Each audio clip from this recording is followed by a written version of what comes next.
எங்களை பொறுத்த வரைக்கும் இந்த திட்டத்தை கைவிடுவதாக அறிவிப்பு அப்படிங்கிறது வந்து பாத்தீங்கன்னா, இது வந்து ரொம்ப ஒரு பொலிட்டிக்கல் வில்லோட எடுக்கப்பட்ட ஒரு விஷயமாக தான் நான் வந்து பார்க்கிறேன். ஏன்னா தற்போது இருக்கக்கூடிய தாவேகா அரசு இந்த இந்த முடிவை வந்து அவ்வளவு எளிதில் எடுத்துவிடவில்லை. அவர்களுக்கான ஒரு புற அழுத்தங்கள் இருந்ததாக தான் நாங்க உணர்ந்துறோம். அதையும் மீறி இந்த ஒரு ஸ்டாண்ட் எடுத்திருக்காங்க அப்படின்னா, இது வந்து ரொம்ப வரவேற்கக்கூடிய மக்களுக்கு கிடைத்த ஒரு வெற்றியாக அப்படிதான் நம்ம வந்து பார்க்கணும் அப்படிங்கிறது. இந்த பரந்தூர் இங்க வருது அப்படிங்கிற காரணத்தினால மட்டுமே புதிதாக எங்களுக்கு இவ்வளவு இன்வெஸ்ட்மெண்ட் வந்துச்சு, இவ்வளவு இண்டஸ்ட்ரீஸ் வரேன்னு சொல்லியிருக்காங்க அப்படின்னு அந்த லிஸ்ட் அவுட் பேர் சொல்லியிருக்கணும். இப்ப இவங்க எல்லாம் போயிட்டாங்க, நம்மளை விட்டுட்டு போயிட்டாங்க, புதுசா வந்தவங்க போயிட்டாங்கன்னு எல்லாத்தையும் சொல்லணும். அந்த டேட்டா கிடையாது. ஆல்ரெடி எக்ஸிஸ்டிங்காக இருக்கக்கூடிய ஸ்ரீபெரும்பூர்ல இருக்கக்கூடிய இண்டஸ்ட்ரீஸ் இதுல பெனிஃபிட் ஆவாங்கன்னு சொல்றாங்க. அப்போ இன்வெஸ்டர்ஸோ இண்டஸ்ட்ரீஸோ யாருமே இது வரைக்கும் பிரச்சனை சொல்லல. யாரு பிரச்சனை சொல்றாங்கன்னா ஸ்ரடாய் சொல்லுது. ஸ்ரடாய் வந்து பாத்தீங்கன்னா ரியல் எஸ்டேட் சார்ந்த பிசினஸ் இருக்கக்கூடிய நபர்களை கொண்டிருப்பவர்கள். இப்போ இந்த இவங்க வளர்ச்சி அப்படின்னு பேசுகின்ற போது இது வந்து முதலாளித்துவம் சார்ந்து இருக்கக்கூடிய வளர்ச்சியை தான் பேசுகிறார்கள். இப்போ இந்த ஏர்போர்ட் சார்ந்திருக்கூடிய இண்டஸ்ட்ரி, அது சார்ந்திருக்கூடிய அர்பனைசேஷன் அப்படிங்கிற இந்த மாடல் அப்படிங்கிறது சந்தை பொருளாதாரம் தருகின்ற ஒரு மாடல். அப்ப அந்த தெளிவான பார்வை அப்படிங்கிறது, அப்ப சமூக நீதி அப்படிங்கிறது ஒரு கேபிட்டலிஸ்ட் சொசைட்டில எப்படி பாசிபிளான விஷயமாக இருக்க முடியும்? சோ ஏர்போர்ட்டை ஒரு பிசினஸா ரன் பண்ணுவதற்கான பாசிபிலிட்டிஸ் மட்டும்தான் அதுல வந்து இருந்துச்சே ஒழிய, அப்ப அதன் காரணமாக எவ்வளவு இண்டஸ்ட்ரீஸ் வரும், அதனால லாபம் வரும் அப்படிங்கிறதுக்கான ரோட் மேப் அவங்க சொல்லல. இண்டஸ்ட்ரீஸ் வருவதன் மூலமாக இங்க இருக்கக்கூடிய படித்த பட்டதாரிகளுக்கு எவ்வளவு வேலை வாய்ப்பு உருவாகும் அப்படிங்கிற கேள்வி இருக்கு இல்லைங்களா? அடிப்படையாக உலகமய பொருளாதார கொள்கையை அப்படியே கண்மூடித்தனமாக பின்பற்றுவது என்பது ஒரு முதலாளித்துவ பார்வை. அந்த பார்வை திமுக ஏற்றுக்கொண்டிருக்கிறதா அப்படிங்கிற ஒரு அடிப்படையான கேள்வி இருக்கு. அப்ப சோசியலிச பார்வையோட நாங்க செயல்படுறோம் அப்படின்னா, நீங்கள் அதனுடைய அது சார்ந்திருக்கக்கூடிய மாற்று கருத்துக்களை முன்வைக்க வேண்டும். இங்க சாமானியப்பட்ட மக்களுக்கு எப்பங்க நிலம் கிடைச்சது? இங்க இருக்கக்கூடிய பிற்படுத்தப்பட்ட தாழ்த்தப்பட்ட மக்களுக்கு எப்ப நிலங்க கிடைச்சது? எல்லாமே 70, 80களுக்கு பின்பாக தானே. சுதந்திர இந்தியால எல்லாமே நில உடைமைகளா இருந்தாங்க. எல்லாருமே ஜமீன்தார் கிட்ட தானே இருந்துச்சு. யாரு வந்துட்டு நிலத்தை உழுவுறார்களோ அவர்களுக்கு நிலம் சொந்தம் அப்படிங்கிறதுக்காக 20, 30 வருஷம் தொடர்ச்சியான போராட்டத்துக்கு பின்பாக தான் நில உடைமைகளாக இன்னைக்கு இவங்க எல்லாம் மாறி இருக்காங்க. இவங்க மாறின ஒரு 30, 40 வருஷத்துக்குள்ள வந்துட்டு எல்லாத்தையும் இந்த மாதிரி வளர்ச்சி திட்டங்களுக்கு பேர திருப்பி நிலத்தை புடுங்கிட்டு இருக்கோம்.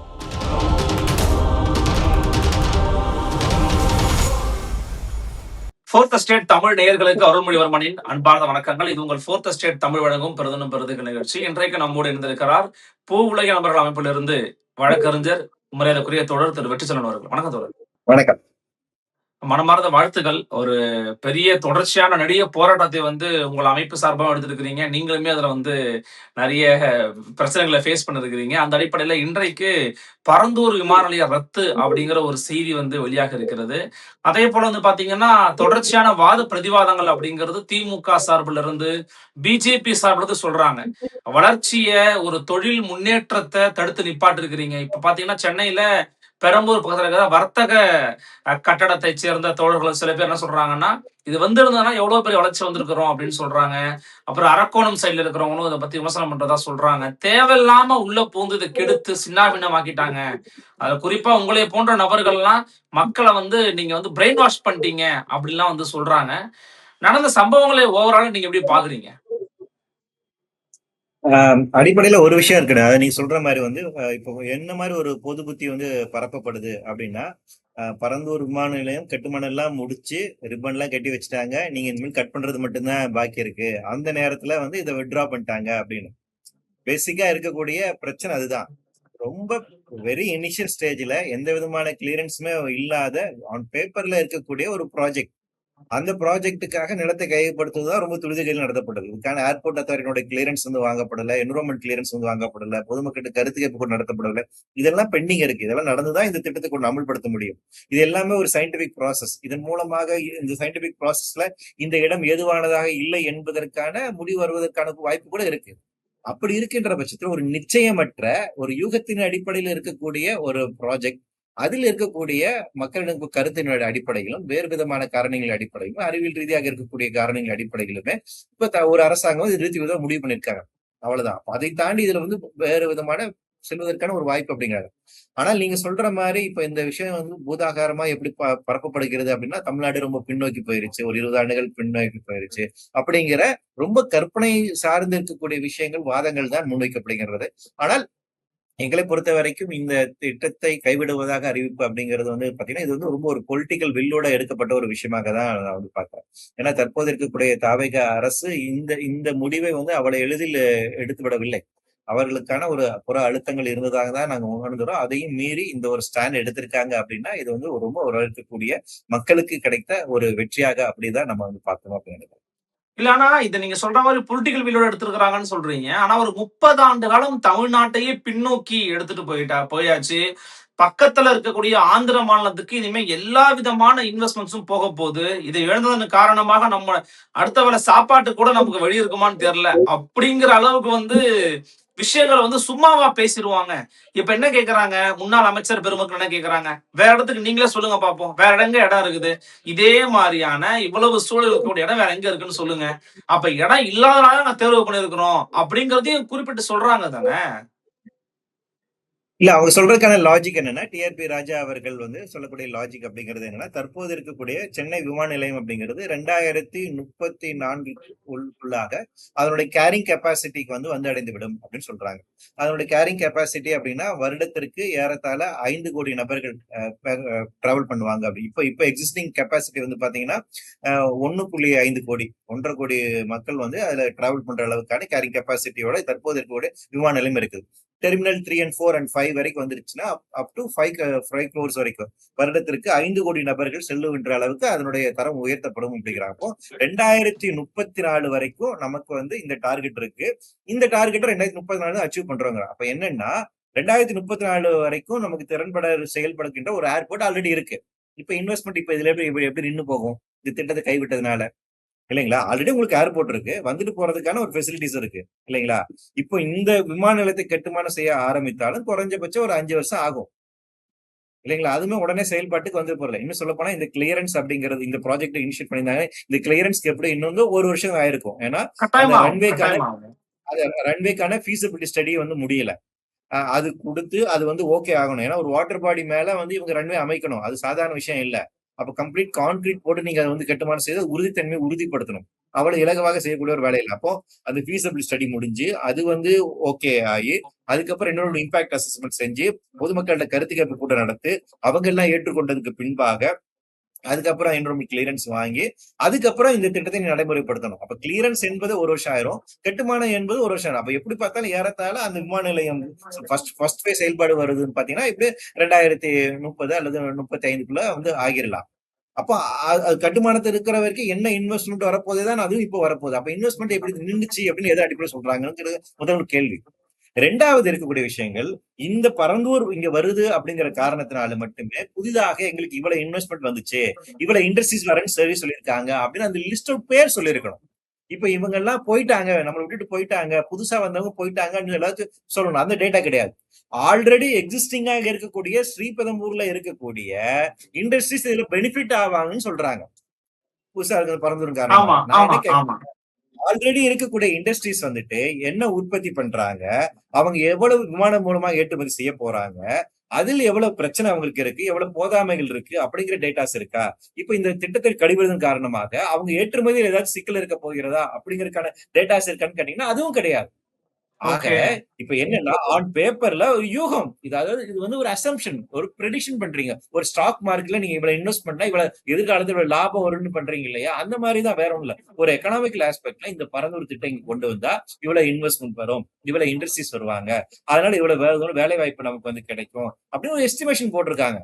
அந்த எஸ்டிமேஷனை இப்ப நம்ம வந்து மாற்றி அமைச்சிருக்கோம். அவ்வளவுதான். இது எல்லாமே எஸ்டிமேஷன் அப்படிங்கிறது என்னதுங்க? யூகம் தானே. யுகத்தின் அடிப்படையில் இருக்கக்கூடிய ஒரு நிகழ்வு. அதில் சில பிரச்சனைகள் இருக்கும் அப்படிங்கிறனால இது வேண்டாம் அப்படின்னு இப்ப வேற இதுக்கு போறோம். அப்ப அதன் காரணமாக யூகத்தின் அடிப்படையில் இருக்கக்கூடிய மாற்றங்கள் தான் நிகழ்ந்திருக்கே ஒழிய, ஆன் மெட்டீரியலா என்ன லாஸ் உண்டாயிருக்கு? இன்னும் சொல்லப்போனா சிஐஏனுடைய அந்த கான்ஃபிகரேஷன் இருக்கக்கூடிய அதனுடைய நபர் வந்து நேர்பேட்டு வந்து கொடுக்குறாரு. அது உறுப்பினராக இருக்கக்கூடிய அவங்க சொல்றாங்க எங்களுக்கு இங்கதான் விமான நிலையம் வேணுங்கிறதெல்லாம் ஒண்ணும் கிடையாதுங்க. எங்களை பொறுத்த வரைக்கும் அப்படி எல்லாம் ஒண்ணும் கிடையாது. காமர்ஸ் சார்ந்து இருக்கக்கூடிய இண்டஸ்ட்ரி சார்ந்து இருக்கக்கூடிய அந்த கான்ஃபிடரேஷன் அவங்க வந்து சொல்றாங்க. எங்களுக்கு அப்படிலாம் ஒண்ணும் கிடையாது. எங்களுக்கு தேவை ஒரு ஏர்போர்ட் அவ்வளவுதான். ஆல்ரெடி ஒரு ஏர்போர்ட் இருக்குது. அதை மேம்படுத்தணும் அப்படிங்கறது சொல்றோம். அதே நேரத்துல இன்னொரு ஏர்போர்ட் வந்தா நல்லது அவ்வளவுதான். கண்டிப்பா பரந்தூர் தான் வரணும் அப்படின்னு அவங்களும் சொல்லல. அப்போ இன்வெஸ்டர்ஸோ இண்டஸ்ட்ரீஸோ யாருமே இது வரைக்கும் பிரச்சனை சொல்லல. யாரு பிரச்சனை சொல்றாங்கன்னா ஸ்ரெடாய் சொல்லுது.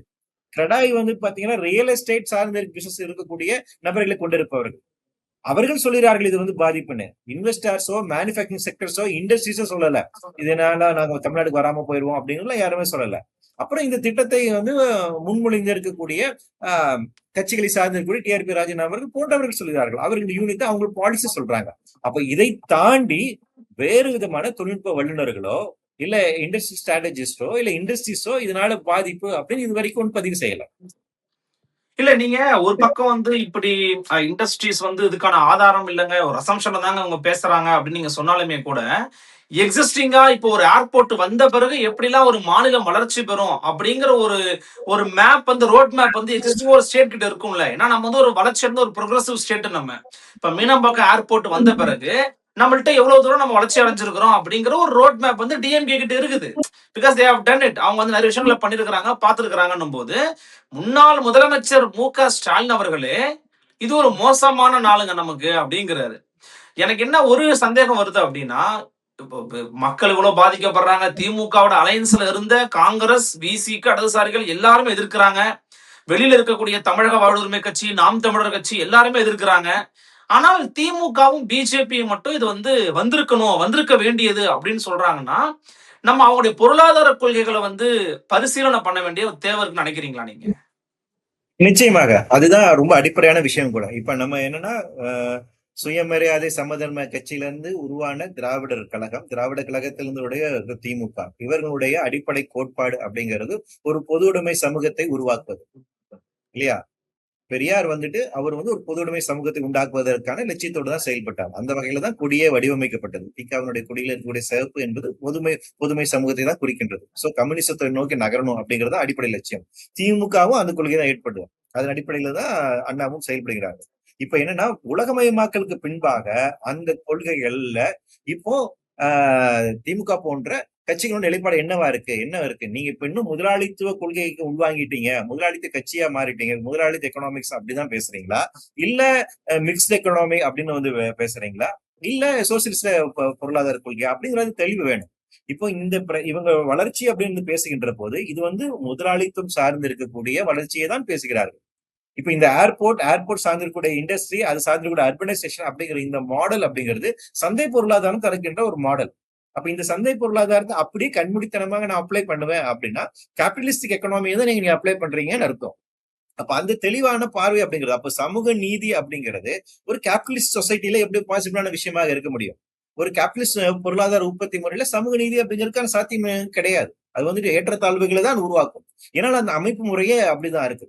அந்த அமைப்பு முறையில் வந்து பாத்தீங்கன்னா கார்பரேட்ஸ் வந்துட்டு மேலும் மேலும் வந்து அதிகம் பண உடையவர்களா மாறிக்கொண்டே இருப்பார்கள், வறியவர்களாக மாறிக்கொண்டே இருப்பார்கள். அந்த அந்த ஒரு மாடல் தான் அது உருவாக்கிட்டு இருக்கு. அப்ப அடிப்படையில் இந்த பொருளாதாரத்தை ஏற்றுக்கொண்டு இருக்கக்கூடிய ஒரு சிந்தனை போக்கில் இருக்கிறாங்களா அப்படின்னு ஒரு தெளிவு வேணும். ஆனால் இந்த திட்டத்தை எல்லாம் ப்ரொபோஸ் பண்ணுவதன் மூலமாக அதுல இருந்து என்ன பார்வை இருக்கு அப்படின்னா இந்த திட்டத்தை ஏற்றுக்கொண்டுதான் இருக்காங்க. ரெண்டாவது அவங்களுக்கான ரோட் மேப் வந்து குறிப்பிட்டீங்க. அப்படி ரோட் மேப் அவங்க வெளியிடவே இல்லை. அவரு முன்னாள் அமைச்சர் டிஆர்பி ராஜா அவர்கள் என்ன சொல்றாங்க அப்படின்னா, இது வந்து பப்ளிக் பிரைவேட் பார்ட்னர்ஷிப்ல வந்து நான் இந்த ஏர்போர்ட் ரன் ஆகும். தமிழ்நாடு அரசாங்கத்துக்கு வந்திருக்கும். அதாவது தமிழ்நாடு அரசாங்கம் ஒரு கம்பெனி ஆரம்பிச்சிருப்பாங்க. அந்த கம்பெனி டாட்டாவோடவோ இல்ல நாங்க சிங்கப்பூர் கம்பெனியோட பேசுறதா சொன்னாரு. அவங்களோட ஒரு ஜாயிண்ட் வெஞ்சர் இது போடுவோம். அவங்க கிட்ட கான்ட்ராக்ட் கொடுத்துருவோம். அவங்க ஏர்போர்ட்டை ரன் பண்ணுவாங்க. நமக்கு வருவாங்க. சோ ஏர்போர்ட்டை ஒரு பிசினஸா ரன் பண்ணுவதற்கான பாசிபிலிட்டிஸ் மட்டும்தான் அதுல வந்து இருந்துச்சே ஒழிய, அப்ப அதன் காரணமாக எவ்வளவு இண்டஸ்ட்ரீஸ் வரும், அதனால லாபம் வரும் அப்படிங்கறதுக்கான ரோட் மேப் அவங்க சொல்லல. சரி, ரெண்டாவது அப்படியே இண்டஸ்ட்ரீஸ் வந்தாலும் தமிழ்நாட்டுக்கு அதனால வருவாய் வருமா அப்படின்னா, அடிப்படையில் திமுக இன்னைக்கு பெடரலிசத்தை பேசக்கூடிய, மாநில சுயாட்சி பேசக்கூடிய ஒரு கட்சியா இருக்கு. அப்ப முதல்ல அவங்க என்ன கேட்கணும் அப்படின்னா, ஒரு இண்டஸ்ட்ரி இருக்குதுன்னா அந்த இண்டஸ்ட்ரிக்கு இப்ப நீங்க வரி விதிக்க முடியாது. ஜிஎஸ்டி வந்ததுக்கு பின்பாக ஆமா, இல்லைங்களா? மாநில அரசால வரி விதிக்க முடியாது. மத்திய அரசு தான் வரி விதிக்க முடியும். அவங்கதான் அங்க வரி கட்டினா போதும். இரண்டாவது வாட்டர் செஸ்ஸும் கிடையாது. நீங்க தண்ணி அவங்களுக்கு கொடுக்கணும். அந்த தண்ணிக்கான வரியும் போட முடியாது. அதையும் நீக்கிட்டாங்க. ஜிஎஸ்டில சேர்த்துட்டாங்க. அந்த வரியும் கிடையாது மாநில அரசாங்கத்துக்கு. அடுத்து இங்க இருக்கக்கூடிய இயற்கை வளங்களை எடுத்து அவங்க உற்பத்தி பண்ண போறாங்க. அந்த இயற்கை வளத்துக்கு நாம டாக்ஸ் போட முடியாது. அப்போ தமிழ்நாட்டினுடைய இயற்கை வளங்களை நீங்க வந்து கொடுக்குறீங்க, அதுக்கு நீங்க டாக்ஸ் போட முடியாது. தண்ணியை கொடுக்குறீங்க, அதுக்கு டாக்ஸ் போட முடியாது. மின்சாரத்தை சப்சிடைஸ் பிரைஸ் வந்து கொடுக்குறீங்க, அதுவும் கிட்டத்தட்ட இலவசமா வந்து கொடுக்குறீங்க. நிலத்தையும் சப்சிடி இலவசமா கொடுக்குறீங்க. இவ்வளவும் பண்ணி அவன் உற்பத்தி பண்ணி அவன் அனைத்து டாக்ஸையும் வந்து சென்ட்ரல் கவர்மெண்ட் தான் கட்ட போறான். தமிழ்நாடு அரசு நேரம் கட்ட போறது இல்ல. வேலை வாய்ப்புல ரிசர்வேஷன் அவங்களுக்கு வந்து கொடுக்க போறது கிடையாது. ரிசர்வேஷன் அவங்க ஃபாலோ பண்ண போறது கிடையாது. சரி, சன் ஆஃப் தி சாயில்ஸ் இந்த மண்ணில் உள்ள மக்களுக்கு மட்டும் தான் வேலை கொடுப்பானா அதுக்கு உத்தரவாதம் கிடையாது. அவங்க நார்த் ஈஸ்ட்ல இருந்து கூட கொண்டு வந்து ஆட்கள் நியமிச்சுக்கலாம். இல்ல ஆட்டோமைசேஷன் மூலமாக மிஷினரிஸ் மட்டும் வச்சு ரன் பண்ணிக்கலாம். நாம சாம்சங் எல்லாம் அதான பார்த்தோம். தொழிலாளருக்கான உரிமைகளுக்கு எந்த அளவுக்கு அவங்க காப்பாத்தினாங்கிறத பார்த்தாங்கல்ல. அப்போ நமக்கான வேலை வாய்ப்பு உறுதி செய்யலாம். அடுத்து கூடுதலாக தமிழ்நாடை பொறுத்த வரைக்கும் இங்க அதிகமா இன்ஜினியரிங் கிராஜுவேட்ஸ் இருக்காங்க. அவங்களை இங்க நீங்க எப்படி எம்ப்ளாய் பண்ண போறீங்க இந்த மேனுஃபேக்சர் செக்டர்ஸ் மூலமாக? அப்போ தமிழ்நாட்டுக்கு எந்த வகையில இது நன்மை பயக்கும் அப்படிங்கறது தெளிவா சொல்லணும் இல்லையா? இண்டஸ்ட்ரி வந்துடும் மூலமாக, இண்டஸ்ட்ரீஸ் வருவதன் மூலமாக இங்க இருக்கக்கூடிய படித்த பட்டதாரிகளுக்கு எவ்வளவு வேலை வாய்ப்பு உருவாகும் அப்படிங்கிற கேள்வி இருக்கு இல்லைங்களா? நீங்க வந்து ஒரு கார் செக்டர்லயோ ஒரு இவங்க சொல்ற மாதிரி எலக்ட்ரானிக் கூட்ஸ் வந்து உற்பத்தி பண்ணக்கூடிய செக்டர்ல வந்து பாத்தீங்கன்னா ஸ்கில்டு லேபர்ஸ்க்கு தான் வேலை இருக்க போகுது. அதுல வந்து 12th படிச்சிருந்தா வந்து போதும், அவ்வளவுதான். அப்ப தமிழ்நாட்டுல ஆனா இங்க 12th படித்த நபர்களை விட கிராஜுவேட்ஸ் அதிகமா இருக்காங்க. இன்ஜினியரிங் கிராஜுவேட்ஸ் அதிகமா இருக்காங்க. அவங்களுக்கான வேலை வாய்ப்பு எதுவும் உருவாக்கணுமா அப்படின்னு கேள்வி இருக்குங்களா? அப்படி பறந்துபட்ட ஒரு ரோட் மேப்பை இவங்க கொடுத்திருக்காங்கன்னா அப்படி கிடையாது. எல்லாமே வந்து மேம்போக்காக இருக்கக்கூடிய வெறும் வெறும் வார்த்தைகளாக இருக்கின்றன. என்ன அசஸ்மெண்ட் எக்ஸாக்ட்லி 2034ல வந்துட்டு இங்க ஏர்போர்ட்டுக்கு என்ன எப்படி ஸ்டாக்னட் ஆகும், இதை கொண்டு போறது மூலமாக எவ்வளவு இன்வெஸ்டர்ஸ் வருவதற்கான வாய்ப்பு இருக்கு, என்னென்ன கம்பெனிஸ் வருவதற்கான வாய்ப்பு இருக்கு, எவ்வளவு எக்ஸ்போர்ட்டிங் நடக்கும், ஆல்ரெடி எவ்வளவு எக்ஸ்போர்ட் நமக்கு நடந்துட்டு இருக்கு, அதுல எவ்வளவு டிராபேக் இருக்கு, இந்த எவ்வளவு புதுசா உற்பத்தி பண்ண போறாங்க, அப்ப இவ்வளவு நெசசிட்டி இருக்குது அப்படிங்கிற டேட்டாஸ் கொடுத்துருக்காங்கன்னா எதுவுமே கிடையாது. நாம என்ன சொல்றோம்னா பெங்களூர் மாதிரி வேணும், ஹைதராபாத் மாதிரி வேணும் அப்படின்னு. பெங்களூரோட நாம இன்னைக்கு கீழே போயிருக்கோம் அப்படின்னு வந்து சொல்றாங்க. நம்பர் ஆஃப் பேசஞ்சர்ஸ் டிராவல் ஆகுறதுல அதுல என்ன புரிஞ்சுக்க வேண்டிய விஷயம்னா, கர்நாடகாவை பொறுத்த வரைக்கும் 99% மக்கள் அனைவருமே பெங்களூர் ஏர்போர்ட்டை மட்டும் தான் பயன்படுத்துறாங்க. பெங்களூர்லயோ மைசூர்லயோ அவங்க டிராவல் பண்றது கிடையாது. ஆனா தமிழ்நாட்டுல 75% மக்கள்லாம் சென்னையில டிராவல் பண்றாங்க. மீதி இருக்கக்கூடிய மக்கள்லாம் கோயம்புத்தூர்ல அதிகமா டிராவல் பண்றாங்க. அதற்கு அடுத்தபடியாக திருச்சி, மதுரையில டிராவல் பண்றாங்க. சோ பரவலாக இருக்கு இங்க வந்துட்டு. அப்ப சென்னையில மட்டுமே அப்ப இங்க டிராவல் பண்ணக்கூடிய ஏர் டிராவல் பண்ணக்கூடிய கெப்பாசிட்டி பரவலாக இருக்கு. அப்போ சென்னைக்கு ஏன் அடுத்த ஏர்போர்ட் கொண்டு வரீங்க? அடுத்த ஏர்போர்ட் நீங்க வேற ஒரு பிராந்தியத்தில் யோசிக்கலாம் இல்லையா? நீங்க தூத்துக்குடி இன்டர்நேஷனல் ஏர்போர்ட்டா மாத்திரத்துக்கு யோசிக்கலாம் இல்லையா? கேரளால 3 ஏர்போர்ட் இருக்கு. 3 ஏர்போர்ட்டுமே இன்டர்நேஷனல் ஏர்போர்ட் வச்சுக்க 3 மூலையில இருக்கு. கேரளால எந்த மூலையில இருந்து வேணா நீங்க துபாய்க்கு போலாம். ஆனா இங்க நான் தூத்துக்குடியில போக முடியாது. நான் வந்து ஒண்ணு திருவனந்தபுரத்துக்கு போகணும் அல்லதுன்னா சென்னைக்கு வரணும். அது ஏன் இருக்கு? அப்ப சென்னை நீங்க தூத்துக்குடி ஏர்போர்ட்டை வந்துட்டு இன்டர்நேஷனல் ஏர்போர்ட்டா மாத்துங்க. அப்ப அங்க போக்குவரத்தை வந்து அதிகப்படுத்துங்க. அங்க டிராவல் பண்றதுக்கான ஆட்கள் இருக்கிறாங்க இல்லையா? ராமநாதபுரத்துல இருந்து வருவாங்க இல்லையா? அவங்க எல்லாமே வந்து வளைகுடா நாடுகளுக்கு போறவங்களா இருக்கிறாங்க இல்லையா? அப்ப அவங்க பண்ணுங்களேன். நேத்து ஒரு நிகழ்வுல சொல்லும்போது ராமநாதபுரத்துல கொண்டு போய் வைக்கணும்னு கேக்குறாங்க. ஏன் ராமநாதபுரத்துல இருக்கலாம் மக்கள் கிடையாதா? ஏன் அந்த ஏர்போர்ட் அவங்களுக்கு கொண்டு வரக்கூடாதா? என்ன என்ன லாஜிக் எனக்கு வந்து புரியல. ஏன் சென்னையை மட்டுமே பயன்படுத்துங்க?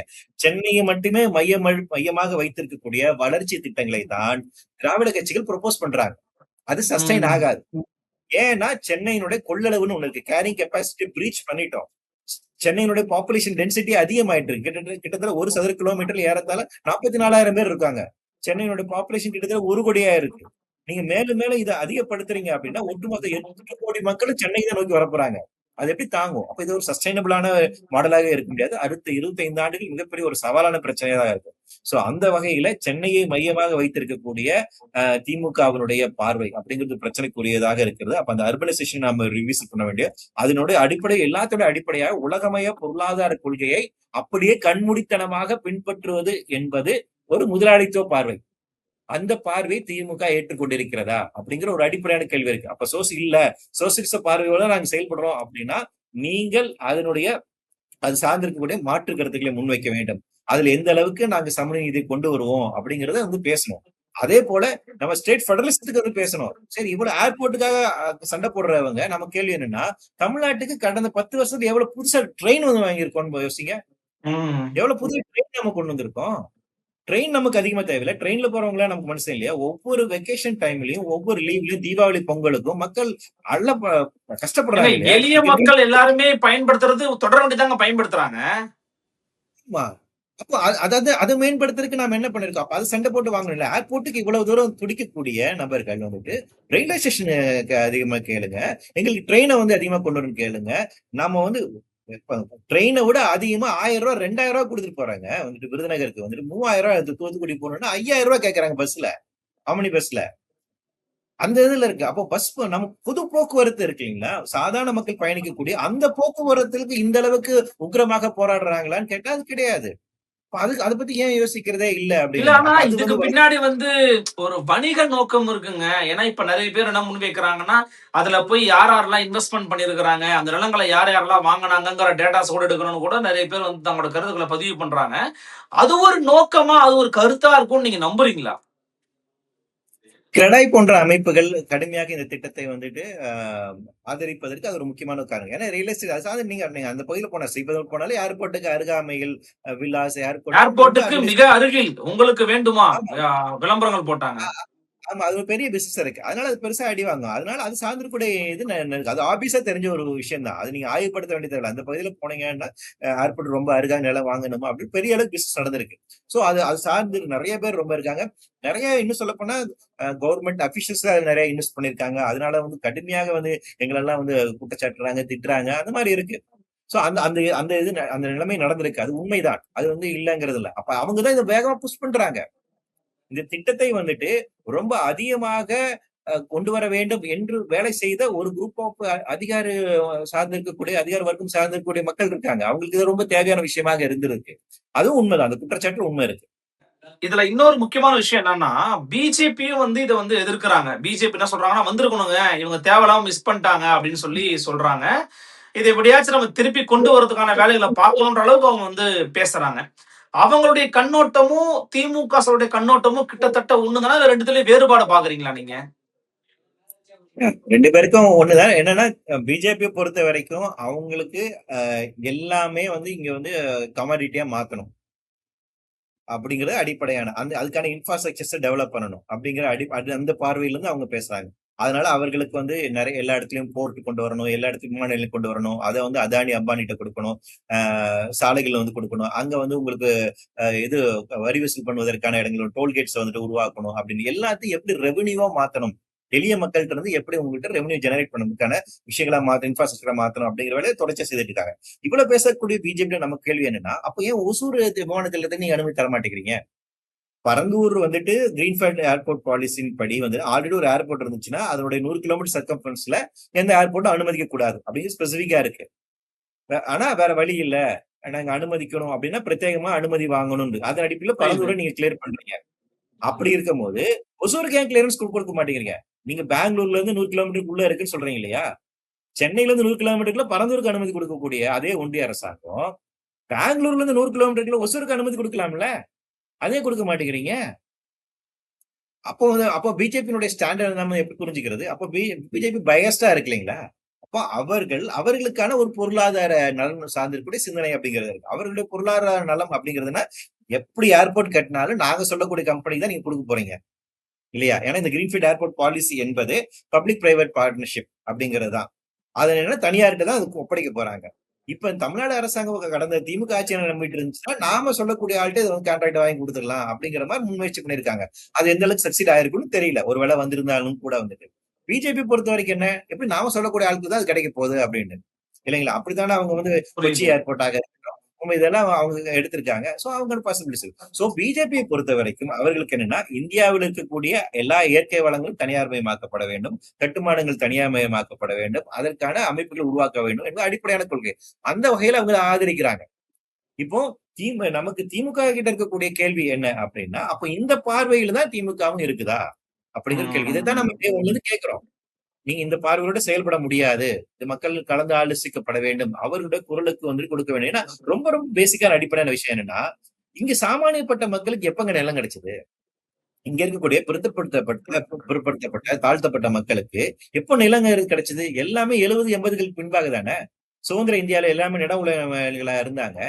எல்லாருமே ஜமீன்தார் கிட்ட தானே இருந்துச்சு. அந்த நிலத்துக்கான உச்சவரம்பு சட்டம் கொண்டு வந்துட்டு, யாரு வந்துட்டு நிலத்த உழுவுறார்களோ அவர்களுக்கு நிலம் சொந்தம் அப்படிங்கிறதுக்காக 20, 30 வருஷம் தொடர்ச்சியான போராட்டத்திற்கு பின்பாக தான் நில உடைமைகளாக இன்னைக்கு இவங்க எல்லாம் மாறி இருக்காங்க. இவங்க மாறின ஒரு 30, 40 வருஷத்துக்குள்ள வந்துட்டு எல்லாத்தையும் இந்த மாதிரி வளர்ச்சி திட்டங்களுக்கு பேர திருப்பி நிலத்த புடுங்கிட்டு இருக்கோம். ஒரு பக்கத்துல மேகமலையில வந்து பழங்குடி மக்கள் இருக்கக்கூடாது. அவங்க எல்லாம் வெளியேத்தணும் அப்படின்னு சொல்றாங்க. இன்னொரு பக்கத்துல இந்த விவசாய நிலத்துல வந்து விவசாயிகளா வெளியேத்தணும் அப்படிங்கிறாங்க. அப்போ இந்த மண்ணின் மைந்தர்கள் இவர்கள் மட்டும்தான், இந்த பூர்வ குடிகளாக இருக்கக்கூடிய ஒடுக்கப்பட்ட தாழ்த்தப்பட்ட மக்கள் தான் எல்லா விஷயத்துக்கும் தியாகம் பண்ணிக்கிட்டே இருக்கணும். ஆனா 1% மக்கள் எந்த விதமான பாதிப்பும் அடையவே மாட்டாங்க. அவங்களுக்கு எல்லாமே போய் சேரிட்டு இருக்கும் அப்படின்னா, இது எப்படி வந்து நம்ம வந்து ஜனநாயகமா எடுத்துக்கொள்ள முடியும்? அப்போ எனக்கான நிலத்தின் மீதான உரிமை அப்படிங்கிறது எப்போது உறுதி செய்யப்படாது? அந்த கேள்வி இருக்கு இல்லையா? இந்த குரலை முன்மொழிய வேண்டிய, இதை பேசிக் கொண்டிருக்கக்கூடிய திமுக இப்ப இந்த நிலைப்பாடு எடுப்பதுக்கு என்ன என்ன மாறுதல் அடைஞ்சிருக்கு? அப்படிங்கிறத நம்ம கேட்கணும். இல்லன்னா, இப்போ இன்னொரு பாயிண்ட் ஆஃப் வியூ சொல்றாங்க இல்லையா? இப்போ எல்லாருமே முன்வைக்கிறாங்க அந்த வாதத்த. நான் கூட உங்கட்ட சொல்லியிருந்தேன். ஆந்திராவுக்கு எல்லாமே போது. ஸோ கம்பேரிட்டிவ்லி ஆந்திராவ ஒப்பிடும்போது நம்மளுடைய ஸ்டேட்டஸ் எப்படி இருக்குது? உண்மையிலேயே அவங்க அடுத்த கட்ட வளர்ச்சி பாய்ச்சல்ல இருக்கிறாங்க. நம்ம ரொம்ப பின்னோக்கி இருக்கிறோன்ற மனநிலை இருக்குதா? அந்த மாரி சூழல் இருக்குதா இங்க? இப்ப ஆந்திரா எடுத்தீங்கன்னா, அது ஒரு டிஃபரெண்ட் ஸ்டோரி. ஆந்திரா பொறுத்தவரைக்கும் உங்களுக்கு என்ன அப்படின்னா, உங்களுக்கு சந்திரபாபு நாயுடு வந்ததுக்கு அதுக்கப்புறம் வந்துட்டு அவர் ஒன்றிய அரசாங்கம் அவருக்கு நெறைய ப்ராமிஸ் பண்றாங்க. அவங்க ஹெல்ப் பண்றாங்க.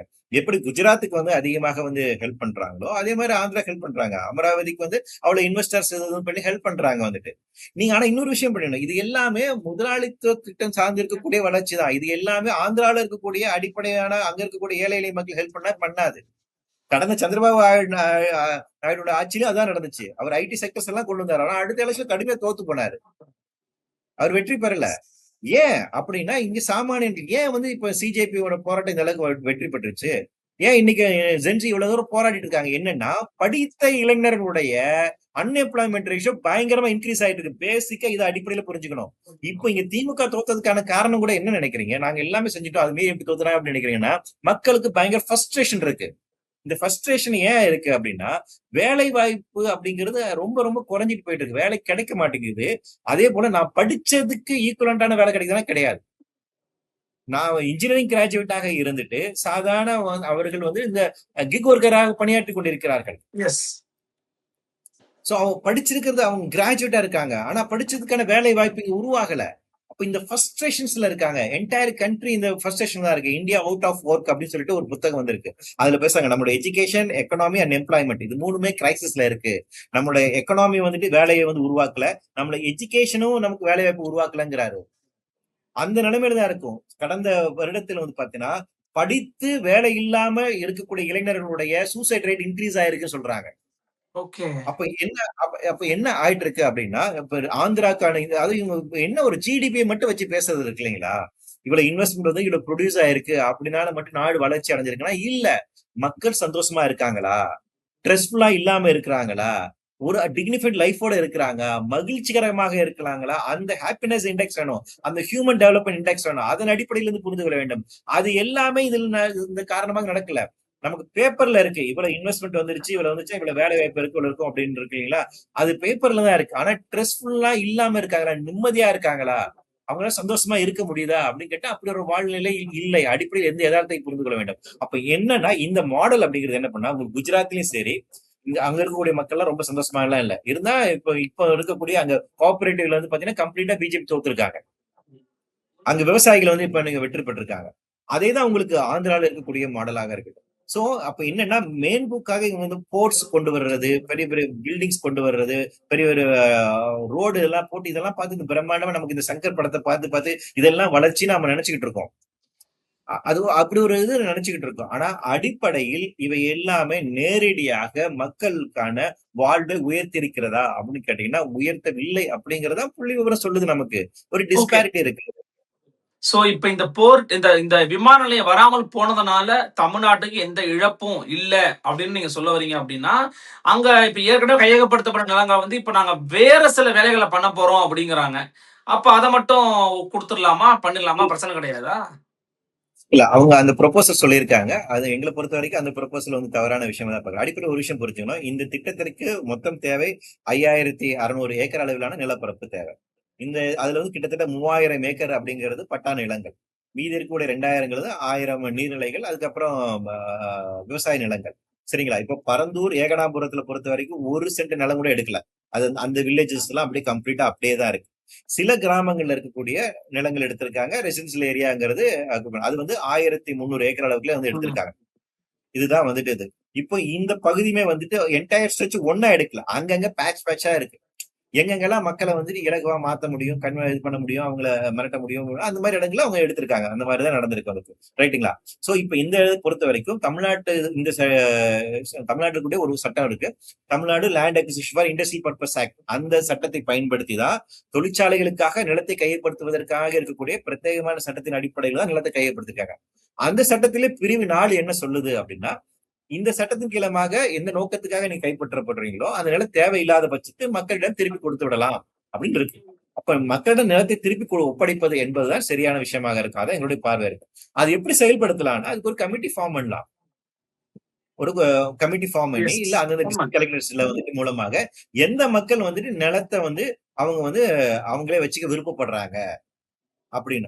அப்படி இருக்கின்ற போது இப்ப இந்த சட்டத்துல என்ன சொல்றாங்க அப்படின்னா, இப்ப கடந்த 2-3 வருஷம் ஆயிடுச்சுன்னு வச்சுக்கோங்க, லேண்ட் அக்வயர் பண்ணினா அதை அவங்க பயிரிடாம இல்லாம செய்திருக்கலாம், அல்லது விற்பனை செய்ய முடியாம இருக்கலாம், அவங்க நஷ்டம் இருக்கு. அப்ப அந்த டேமேஜஸ் கிளைம் பண்ணலாம்னு சட்டத்திலே சொல்றாங்க. அப்ப இதனால் ஏற்பட்ட இந்த இதுக்கான ஆஸ் அ டேமேஜஸா நீங்க இவ்வளவு அமௌண்ட் வச்சுக்கோங்க, மீதி இருக்கக்கூடிய நாமினலா இந்த அமௌண்ட்டை உங்களால கட்ட முடியுமா அப்படின்னு பாருங்க அப்படின்னு பார்க்கலாம். இது நம்பர் 1. இல்ல அந்த மக்கள் உண்மையிலேயே நிலமற்றவராக இருக்கிறார்கள் அப்படிங்கிற பட்சத்தில் அந்த மக்களுக்கு அந்த நிலத்தை கொடுப்பதற்கான என்ன முன்னோடிகள் பண்ணலாம். இதை வந்து ஒரு குழு அமைத்து ஆய்வுக்கு அவங்க உட்படுத்தி தான் பண்ணணும். அங்க இருக்கக்கூடிய விவசாயிகளுடைய தன்மையை பொறுத்து இந்த நிலத்தை எப்படி அவர்களுக்கு பகிர்ந்தளிப்பது அப்படிங்கிற வகையில முடிவு பண்ணலாம். இது வந்து முடியாத விஷயம் அப்படிங்கறதெல்லாம் இல்ல. அதுவும் இல்ல. அமைச்சர் அவர்கள் அவங்க வந்து வேற இண்டஸ்ட்ரீஸ் கொண்டு வரதுக்கான பாசிபிலிட்டிஸ் இருக்கா நாங்க எக்ஸாமின் பண்ணுவோம்னு சொல்லியிருக்காங்க. அவங்க ஒரு அறிவிப்பு தான் சொல்றாங்க. அதுவே ரொம்ப வந்து ஒரு அறிவிப்பு தான். அதை எக்ஸிக்யூட் பண்ணணும் அப்படின்னா ஆய்வு பண்ண வேண்டிய ஒரு தேவை இருக்கு. அதுக்கப்புறம் அந்த கருத்தை வந்து மாத்திக்கலாம். அதுவே இறுதி மொழியான ஒரு அறிவிப்பாக நம்ம எடுத்துக்கொள்ள வேண்டிய ஒரு தேவையில்லை. ஏன்னா எல்லாமே மாற்றத்துக்கு உட்பட்டதான். அந்த வகையில தான் பரந்தூருமே இப்ப மாற்றத்துக்கு உட்பட்டிருக்கு இல்லைங்களா? சோ அப்ப அதனால நம்மளுடைய கோரிக்கை என்னன்னா, நிலம் திருப்பி பகிர்ந்தளிக்கப்பட வேண்டும், திருப்பி அவர்களுக்கு கொடுக்கப்பட வேண்டும். இல்ல எங்களுக்கு நிலம் வேணாம், எங்களுக்கு வந்துட்டு கேஷ் இருக்கணும் வேணும் அப்படின்னு நினைக்கிறவங்களுக்கு அவங்களுக்கு வேற சாய்ஸ் பார்க்கலாம். அப்ப அந்த நிலத்துல நாம என்ன செய்வது? இன்னும் நிலம் இல்லாத இருக்கக்கூடிய தலித்துகள் நிறைய இருக்காங்க. இன்னும் சொல்ல போனா இந்த 20 கிராமங்கள்ல ஒரு கிராமம் மட்டும்தான் தலித்துகள் அதிகமாக நிலமுடைமை இருக்கக்கூடிய கிராமம். ஓகே. மத்த எல்லா கிராமங்களும் தலித்துகளுக்கு வந்து வீடு மட்டும்தான் இருக்கு, நிலம் இல்ல.